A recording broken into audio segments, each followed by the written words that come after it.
سيدنا فين التصاوير بالزمن كسد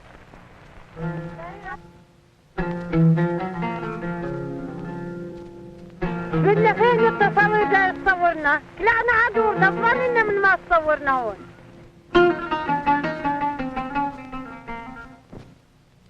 We are the Palestinian people. We have lived on our land, our Palestine, for thousands of years. Now we are almost all refugees. The Zionists have driven us off our land. Now we must live in refugee camps outside our Palestine. Someday we will return. I am making a picture of my village out of sticks and stones. My village in Palestine before the Zionists drove us out. It was always a rich and beautiful place. It was not a desert as the Zionists say. Try to imagine yourself living in these tents, not for a day, not for a week, not for a month, not for a year. Suppose you imagine yourself that all your life you are going to stay in this tent. Believe me, you will make a guerrilla. You will go and fight. Fight for your land. Fight for your home. Fight for your country. We wait and wait for a long time. From 48 till now. Waiting for the United Nations.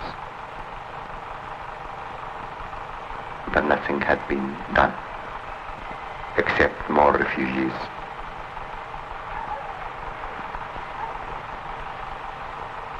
So, we think that the only way is to carry our arms and to fight. We were obliged to fight. We don't like war, but the person who had been kicked out from his homes is obliged, and he has the right to fight. To fight for living, to fight for his future, for his children, for his people. And this is what we are doing.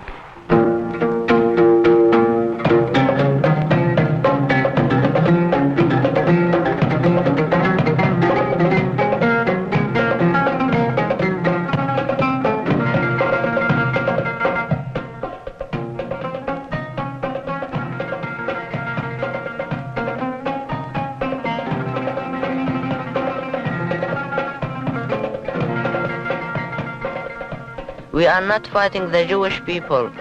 There were always Jews in Palestine before the Zionists came. We were friends.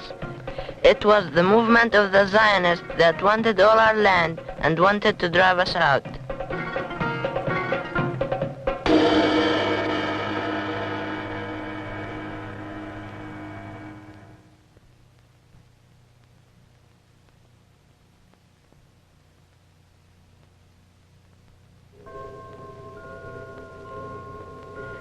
Political Zionism began in Europe in 1897. Its aim was the creation of a Jewish national state. At the first Zionist Congress in 1897, Theodor Herzl, the founder of Zionism, called for Jewish colonization of Palestine.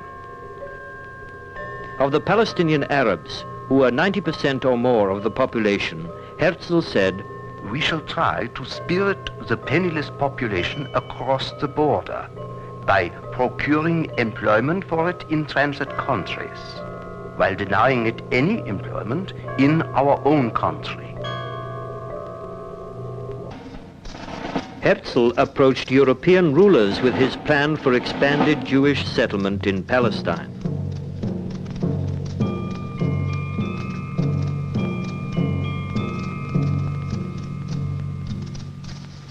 To the Tsar's government in Russia, Herzl said that his program would help undermine the growing socialist revolutionary movement.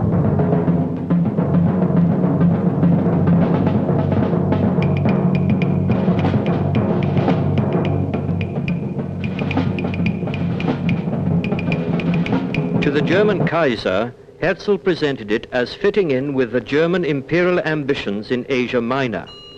And to the Ottoman Sultan, he said that Zionist settlers would help him maintain his authority over the Arab population of Palestine.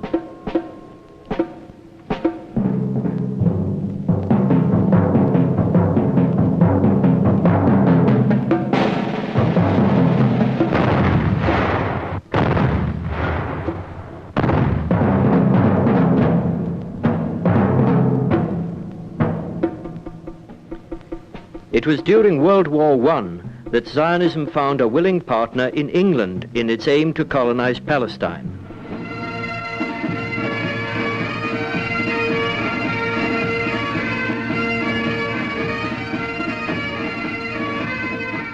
Chaim Weizmann, the leader of the Zionist movement in 1914 and a future leader of the State of Israel, wrote, "We can reasonably say that should Palestine fall within the British sphere of influence, and should Britain encourage Jewish settlement there as a British dependency, we could have in 20 to 30 years 1 million Jews out there, perhaps more. They would develop the country, bring back civilization to it, and form a very effective guard to the Suez Canal." In 1915, the British High Commissioner in the Middle East, Sir Henry McMahon, declared, "Great Britain is prepared to recognize and support the independence of the Arabs in all regions within the limits demanded by the Sharif of Mecca." With this promise that England would help the Arab peoples gain their independence, the Arabs rose in revolt against the Ottoman Turks, who had ruled over the Middle East for over 400 years. But the British had no intention of helping the Arabs of Palestine gain their independence. In 1916, they concluded the treacherous Sykes-Picot Treaty with the French, carving up the Middle East between the two imperialist powers and eventually placing Palestine under British control.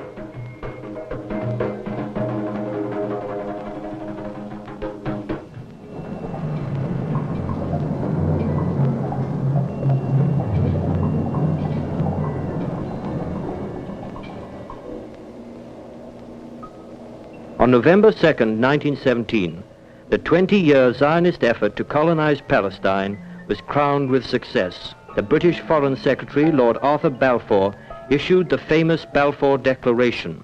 "Dear Lord Rothschild, His Majesty's government views with favor the establishment in Palestine of a national home for the Jewish people, and will use their best endeavors to facilitate the achievement of this object, it being clearly understood that nothing shall be done which may prejudice the civil and religious rights of existing non-Jewish communities in Palestine. Yours sincerely, Arthur James Balfour." Faced with the reality of British colonization and increased Zionist immigration, the Palestinian people rose in revolt to protest these imperialist schemes on their homeland.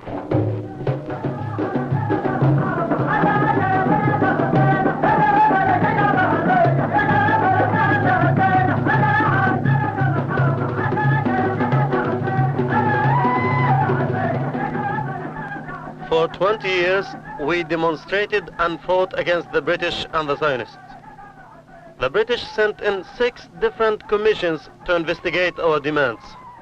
Each time, they reported that the cause of our outrage was Zionist immigration to our land. These commissions didn't mean a thing.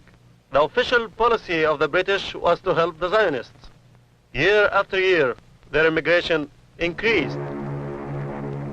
Finally, in 1936, we, the Palestinian people, began our revolution.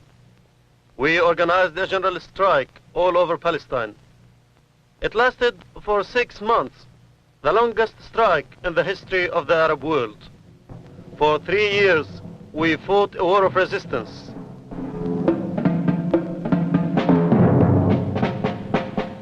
We liberated much of Palestine from the British. The Zionists would not have been able to hold out on their own. The British had to send in 100,000 men, a third of their army, to crush our heroic resistance. They trained the Zionists and gave them arms. They hunted our people down with dogs in the night.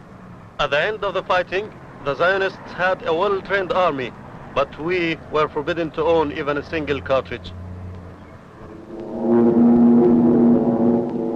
May 1939. With war clouds looming over Europe, the British tried to appease the Palestinians by limiting Jewish immigration to Palestine. The Zionists opposed this policy, and 1 week later, the Zionist secret defense forces, the Haganah, the Irgun, and the Stern Gang, began a campaign of terror against the British and against the Palestinians. The Zionists could no longer rely on the British to sponsor their state.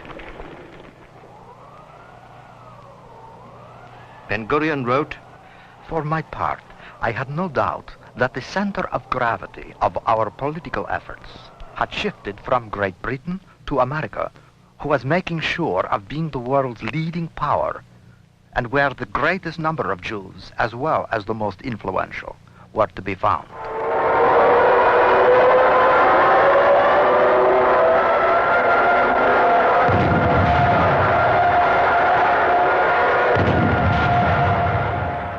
September 1st, 1939. War was declared between Britain and Germany.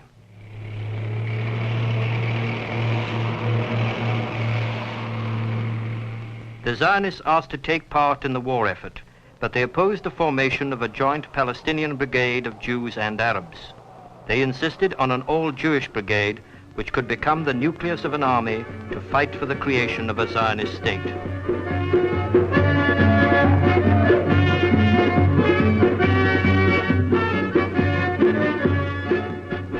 The First World War brought us the Balfour Declaration. The second ought to bring us the Jewish state.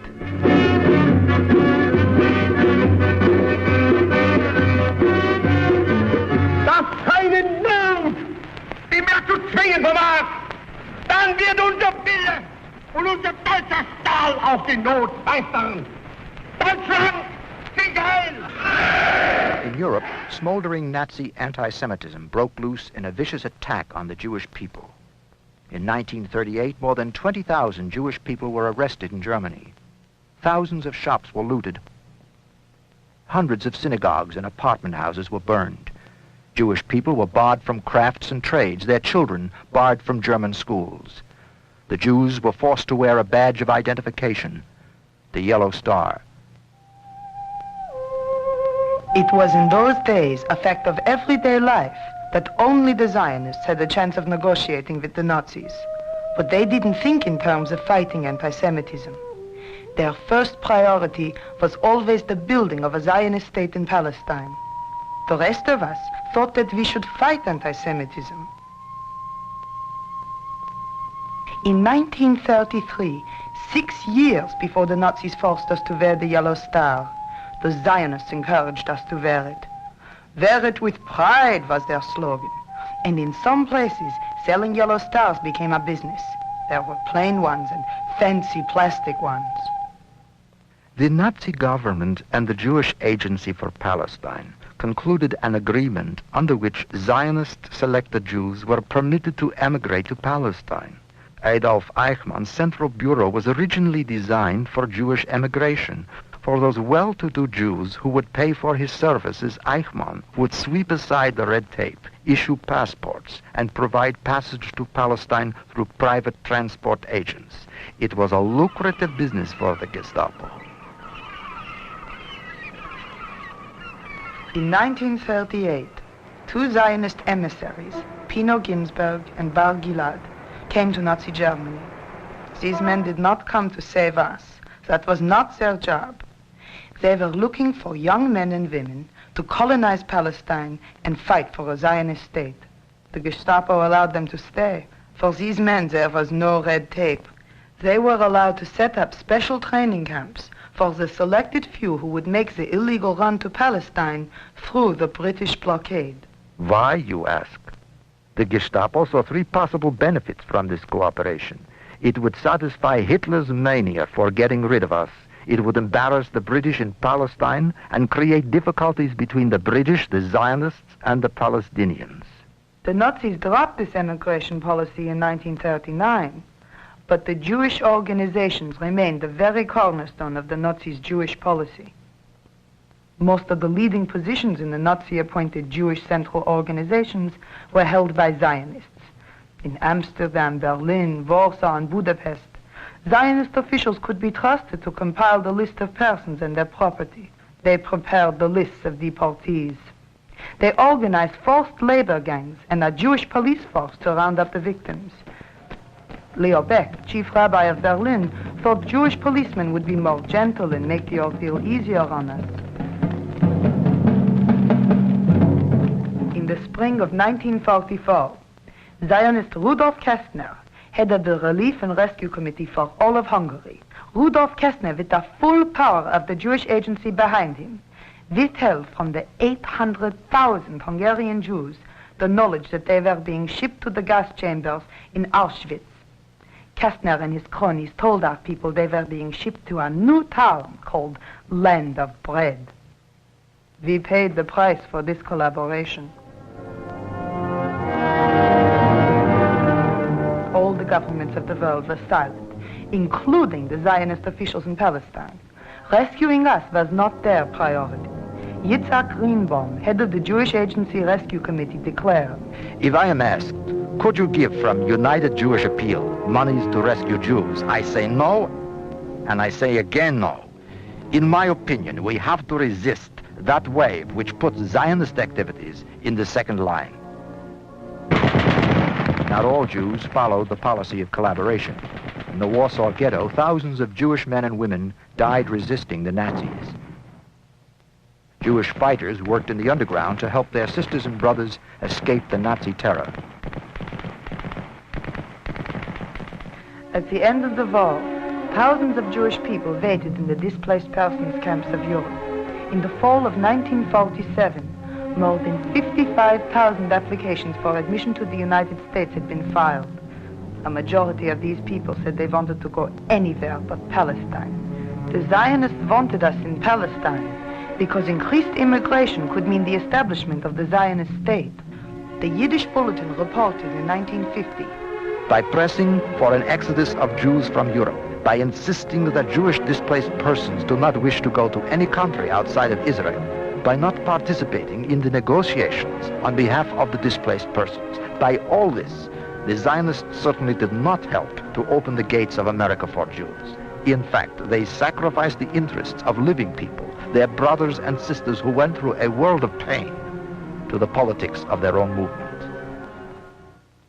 We will proceed the roll call. Australia, yes.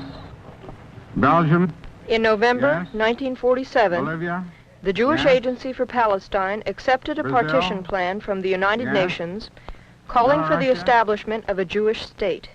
The plan gave 56% of the land to the immigrant Zionists. At the time, they owned only 6% of the land. This policy echoed the words of Theodor Herzl, the founder of Zionism. We will demand the land we need. The more immigrants, the more land. The Palestinians greeted the plan with a general strike throughout Palestine. David Ben-Gurion declared, From the beginning of April, the war of independence passed from the defensive to the offensive. of 13 military operations during this period, 8 took place outside the territory allotted by the original partition plan. Palestinians from Tiberias, Haifa, Safad, and Baisan were forced to flee. During this time, the Zionists used 2 military strategies. Plan C aimed to unleash terror tactics in the cities and villages of Palestine. Plan D was an all-out offensive to drive the Palestinian Arabs off their land and out of Palestine. Partition was not enough for the Zionists. At Deir Yassin, 254 Palestinian men, women, and children were butchered in cold blood. Menachem Begin, commander of the Irgun, said, Our men captured the village of Deir Yassin. They were compelled to fight for every house to overcome the enemy. They used large numbers of hand grenades. The civilians who disregarded our warning suffered inevitable casualties. The massacre was not only justified, but there would have been no state of Israel without the victory at Deir Yassin. May 14, 1948, 1 month after the massacre at Deir Yassin, Ben-Gurion declared the establishment of the new state of Israel. 10 minutes later, President Truman released the following statement. This government has been informed that a Jewish state has been proclaimed in Palestine. The United States recognizes the provisional government as the de facto authority of the new state of Israel. Neighboring Arab armies, led by King Abdullah of Jordan, entered the territory outlined as Arab Palestine, but Abdullah had no intention of protecting the Palestinian people. His plan was to add the west bank of the Jordan River to his own kingdom. The Zionists used this action as an excuse for further expansion into Arab Palestine. David Ben-Gurion declared, "We are not obliged to state the limits of our own state. The Arabs are making war on us. Why tie ourselves down?" The United States speedily approved a $100 million loan to Israel. Lewis Johnson, Secretary of Defense, said, Israel is important strategically, and we must support her.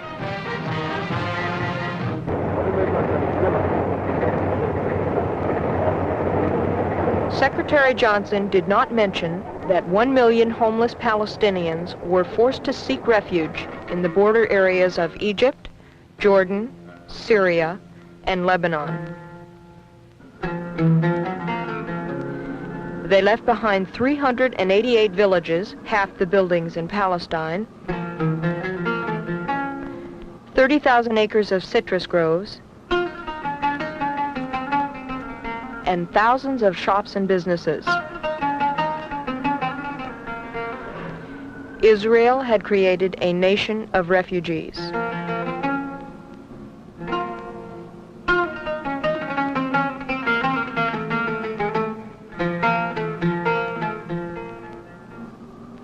We were living in very bad conditions after the Exodus in 1948.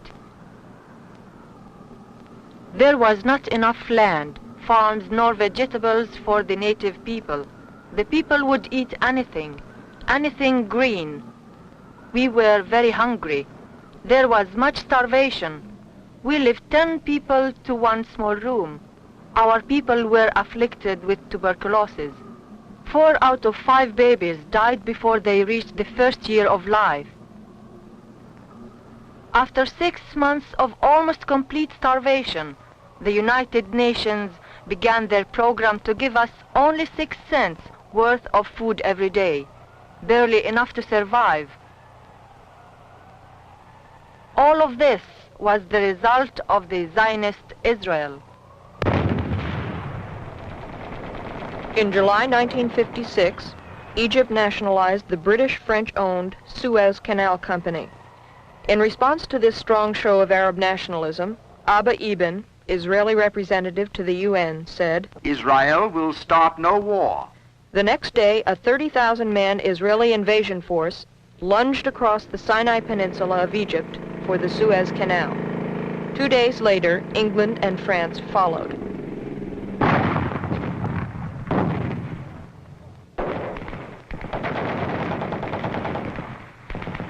Ben-Gurion told the Israeli Congress, You have brought us back to the place where the law was given and where we were commanded to be a chosen people.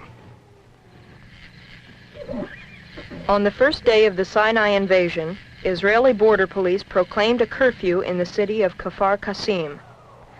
Unaware of this curfew, the villagers returning from work in the fields were shot down by the Israeli police.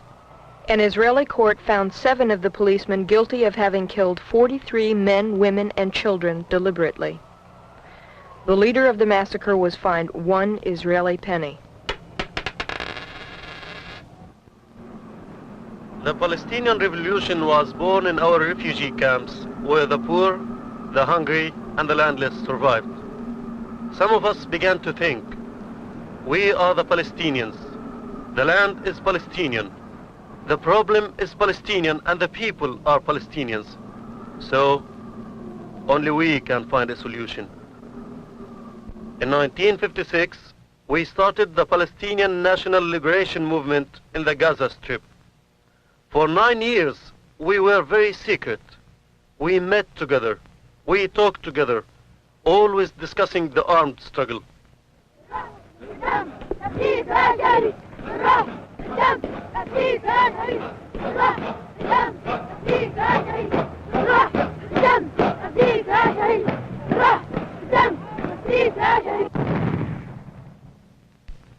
On January 1st, 1965, we launched our first operation into occupied Palestine, also called Israel.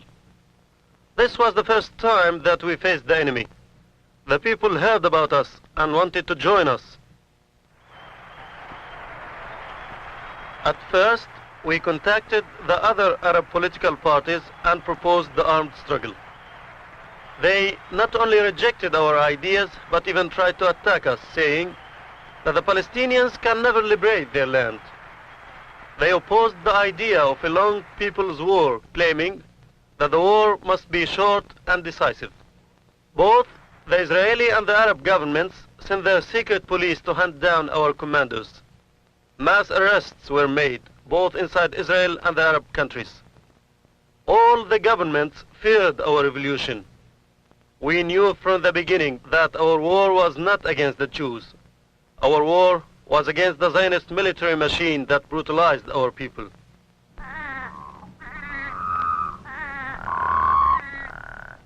In March 1966, Moshe Dayan visited Vietnam to observe the methods used by the U.S. military to fight the Vietnamese people. He traveled with U.S. Marines and witnessed a battle near the Cambodian border. He wrote, "The United States and Israel employ almost identical language in speaking of reprisal action. The formula employed is that the cost involved in aiding the enemy Hanoi or the Arab countries must be made so high that those involved will no longer be willing to pay it." While Dayan was still in Vietnam, the U.S. announced the sale of Skyhawk attack bombers to Israel. The New York Times reported this was the first time that the U.S. had introduced a strictly offensive weapon into the Middle East.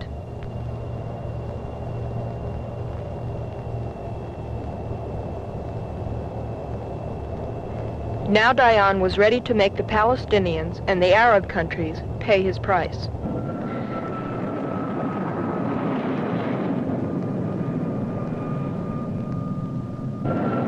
On June 5, 1967, Israeli bombers appeared in the skies over Egypt, Jordan, Syria, and Lebanon, launching the Six-Day War.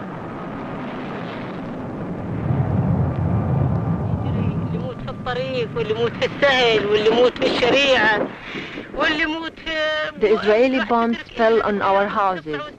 Our people were shot on the roads. Mothers were separated from their children.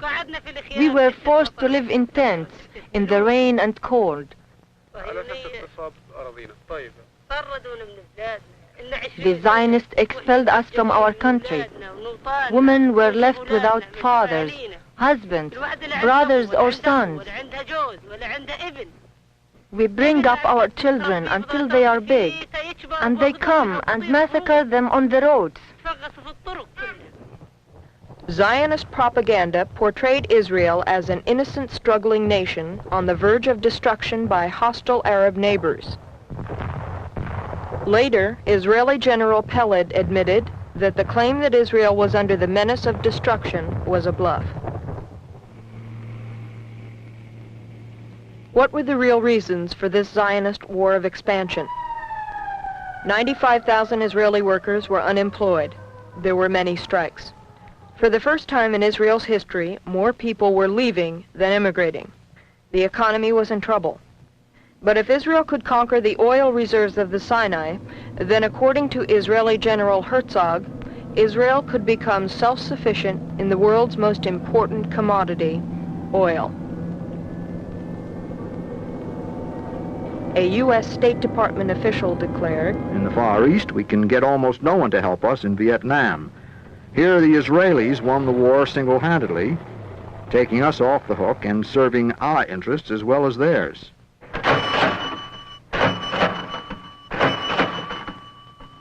As a result of their military victory in June, the Israelis occupied Gaza, the West Bank of the River Jordan, Jerusalem with its $70 million annual tourist industry, the Sinai with its $60 million annual oil production, and the Golan Heights, part of Syria.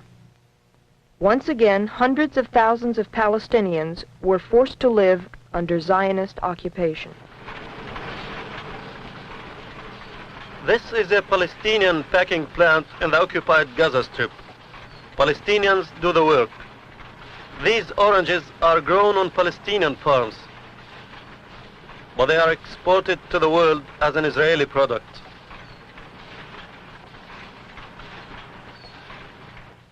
For every expression of resistance against the Zionist occupation, our people faced collective punishment.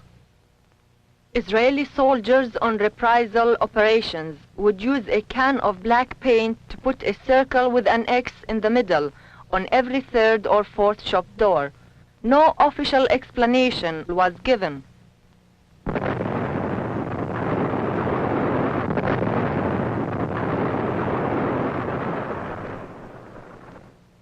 In front of the Wailing Wall in Jerusalem, 2 Arab residential sections were destroyed to make way for a parking lot.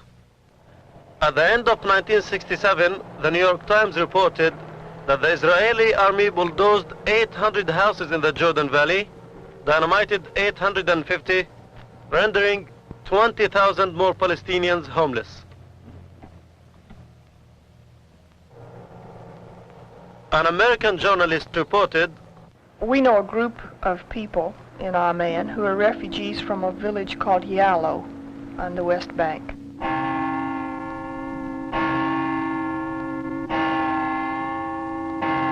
At dawn, they were awakened by soldiers pounding on their doors. They pounded on the doors. They made all of the people come out of their houses exactly as they had slept. They made them leave without taking anything with them. They weren't permitted to feed their children, and they were told to walk in a certain direction down the road. And then the army began dynamiting their homes behind them, even as they went. This is not even the end of the story, but these people, as they traveled down the road, were harassed by the soldiers who selected men at random and murdered them before the eyes of the others." Why does Israel deal so brutally with the Palestinians? Why such harsh treatment? Perhaps Moshe Dayan has the answer. I am against the integration of a large number of Arabs. I think a solution should be found that would not leave too big an Arab minority within our frontiers.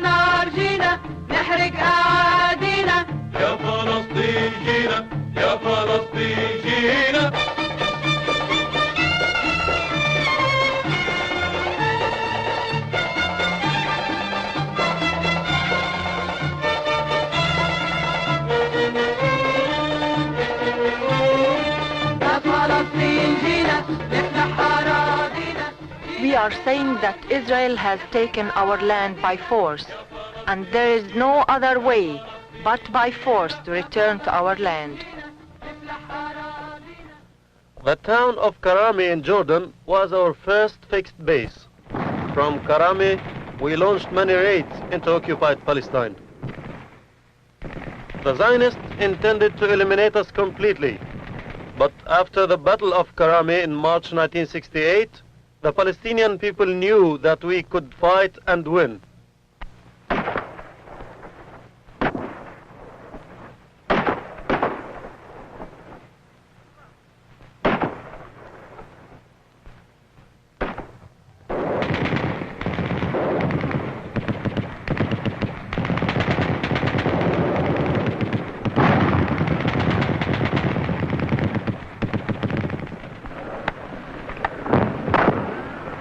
The Zionists attacked Karami with almost 10,000 men.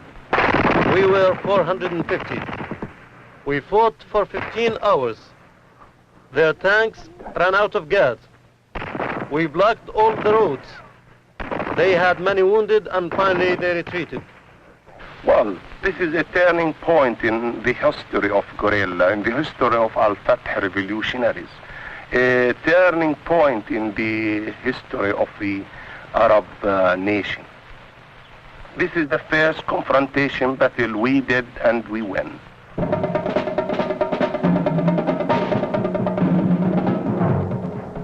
After the battle, all the Palestinians heard about Karami and thousands wanted to join the movement and fight to return to Palestine. And what did you do before you joined Al-Fatah? I have been working as a clerk in a machine company, electric machine company. And why did you join Al-Fatah so late?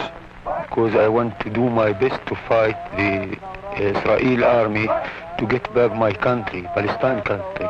How many years do you think you will have to fight? It doesn't matter. 3, 4, 5, 10. If I with my children will be big and he will fight instead of me. We went to the workers in the oil refineries. We helped them organize a union and supported their strikes.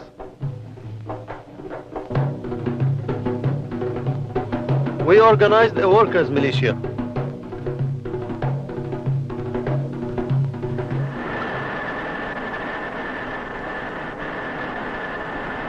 We published many newspapers so that all the Arab people could learn about our struggle.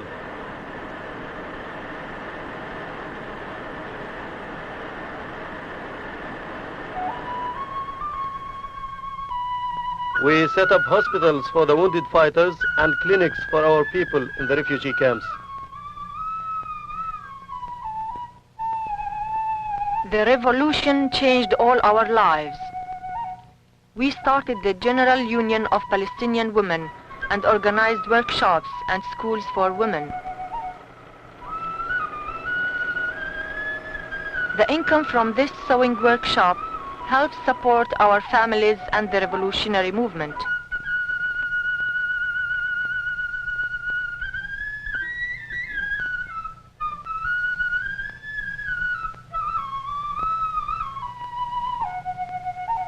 In spite of all our hardships, we keep our Palestinian culture alive.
Now, my part in the revolution is to be the principal of the organization Beit al-Maqdis School. We have about 70 girls. These girls come from different parts where there are refugee camps, Palestinian refugee camps. The girls we accept here are the daughters or sisters of martyrs or prisoners. And the girls here have full board and education.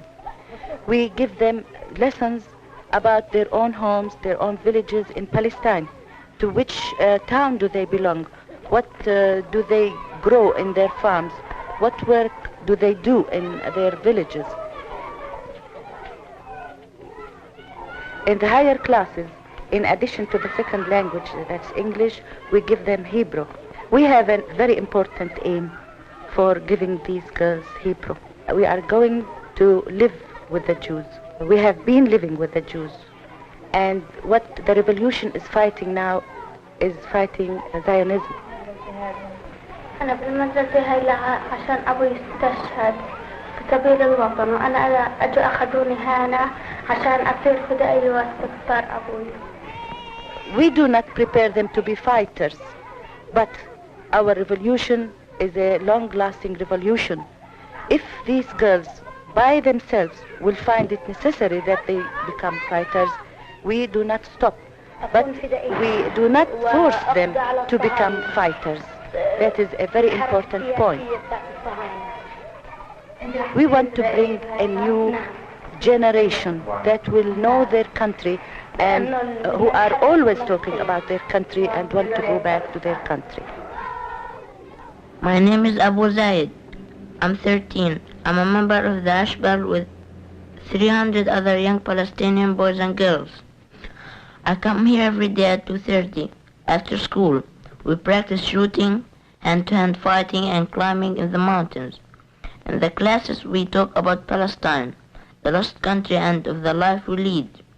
My parents encourage me and send me here to prepare for the future so we can make an end to this bad life. I have been here for 7 months.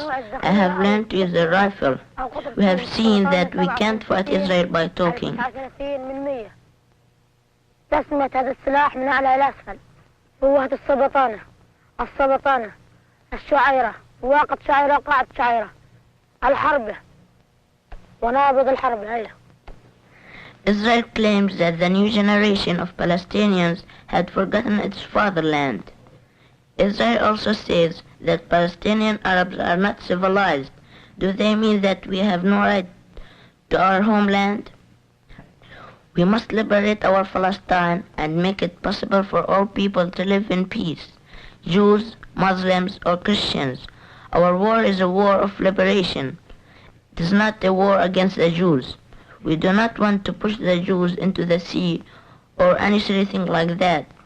We also do not want the Zionists to push us into the desert. That is why we must fight.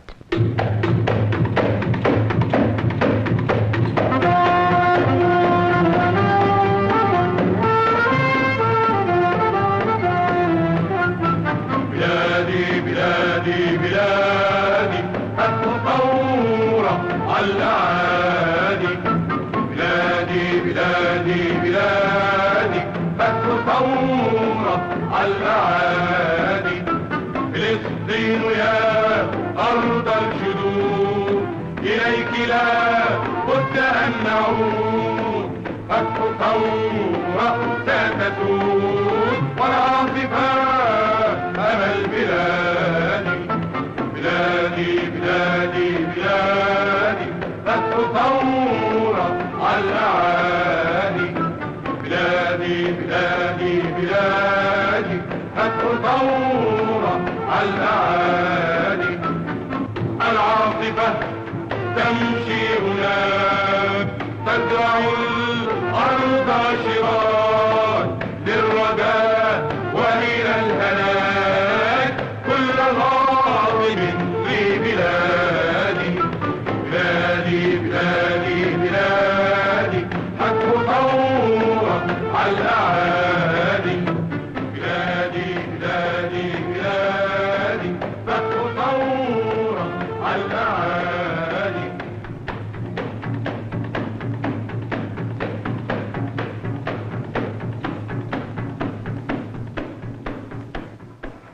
By September 1970, our revolution had gained much support among the Arab people. Jordan was our main base against Zionism.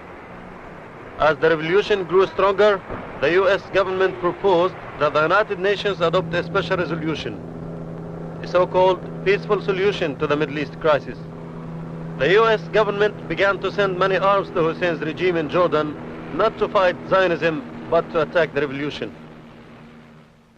Today, September 17, units of the Royal Jordanian Army surrounded all refugee camps in and around the capital of Amman, The army began shelling the camps at 5 a.m. Thousands of innocent people are injured as a result of heavy artillery and phosphorus grenades. There are many reports of the wounded being dragged from clinics and being tortured by Hussein's mercenaries. The army does not permit any of the world's press to report the atrocities. Many journalists have been fired at to hide the crimes of Hussein's troops. This is the real Rogers peace plan. All over Jordan, our militia and commandos fought heroically against Hussein's mercenaries. We defended the revolution against great odds. The Pentagon is prepared to send in American troops to save Hussein's regime. At U.S. bases in Turkey, Greece, and West Germany, U.S. forces are mobilized to intervene on Hussein's behalf. In the Mediterranean, the U.S. Sixth Fleet is cruising off the coast of Lebanon and is ready to support Hussein. At the Pentagon, Deputy Secretary of Defense Packard announced this morning that the U.S. government would make certain that Hussein continues to have a military capability. This announcement was followed by a $70 million military defense package given by Washington. The giant U.S. corporations and banks have billions of dollars invested in the Arab countries. They would like to continue exploiting the resources that belong to the Arab people. That is why they are trying to crush the revolution. But the Palestinians have awakened the Arab people to fight U.S. imperialism and its partners, Zionism and the reactionary Arab regimes. Now we work underground in Jordan. From Syria and Lebanon, our operations continue against Israel. Inside the occupied territory, there are daily acts of resistance. Today, we are not alone. All over the world, in Vietnam, in Latin America, in Africa, people are fighting for their national liberation. Our fight will take many years, but we are determined to fight until victory. ربما تسلبني آخر شبر من ترابي، ربما تطعم للسجن شبابي، ربما تسطو على ميراث جدي من أثاث وأواني وخوابي، ربما تحرق أشعاري وكتبي، ربما تطعم لحمي للكلاب، ربما يغطي قريتنا كابوس رعب يا عدو الشمس، لكن لن أساوم، ولآخر نبض في عروقي سأقاوم. Well, I tell you, the free fighters in South Vietnam, they are fighting the greatest nation in the whole world. They are fighting a nation with atomic bombs and H bombs. And we do believe, as they do believe, they will liberate their country. If you have been deported out of your homeland, what else have you to do? You see, the real aim is to return back to our homes, to liberate this home, and to establish states in which all the people, all the races, all the religion can live in peace and friendship and justice.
والراية بإيدي أنا ضامن وإن قطعوا إيدي والراية